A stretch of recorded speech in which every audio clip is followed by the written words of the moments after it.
North American Aerospace Defense Command (NORAD), the joint Canada-US organization tasked with warning of incoming threats from the sky, continues to monitor North Korea's nuclear program with the same intensity it did at the height of North Korea's missile testing. In fact, NORAD and U.S. Northern Command Center Director Col. Travis Morahan, a Canadian, says the organization still gets 3 or 4 intelligence reports on the country's nuclear program every day. We've been watching the same as we were previously, the same as we watch any other nation that poses a threat to the United States and Canada, he said.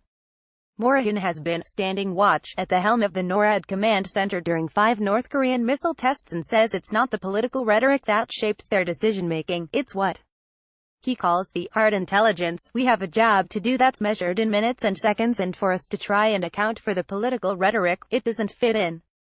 We're worried about pieces of metal flying through space coming to North America, he said. CNN was granted rare access to NORAD's Cheyenne Mountain complex in Colorado Springs to mark the organization's 60th anniversary.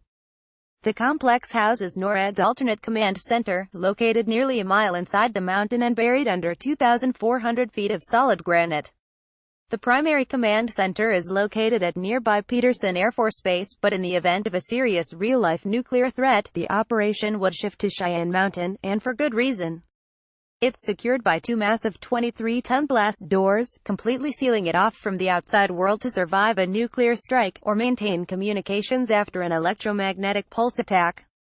Outside of training, those doors have sealed shut only once before. September 11, 2001, the 15 buildings inside are built on 1,300 giant springs built to allow them to bounce in the event of a nuclear strike or earthquake. And inside the command center, there is enough powerful technology to detect a missile launch anywhere on the globe within seconds. We like to say it's the most secure facility in the world, said Stephen Rose, the Cheyenne Mountain Air Force Station deputy director. Originally built during the Cold War to defend against Soviet bombers, it's now used to detect the latest missile launches abroad, and monitor potential threats to domestic air traffic. It is also equipped to detect marine threats like the movement of military submarines. If a Chinese or Russian sub were headed to North America, it's NORAD's job to know. If North Korea launches a missile, the roughly 30 people inside the command post are trained to react within seconds, determining whether the missile could reach North America, and if so, notifying Washington and Ottawa so decisions can be made about a potential response. President Donald Trump is no longer calling Kim Little Rocket Man, and Kim is no longer calling Trump mentally deranged. Instead, Trump has found a new foe when it comes to nuclear threats: Iran. Since the president announced the United States would pull out of the Iran nuclear deal, the country's president Hassan Rouhani has yet to fully commit to staying in the deal, meaning the world could soon have a second aspiring nuclear power. But that hasn't changed the calculus much inside the NORAD command post.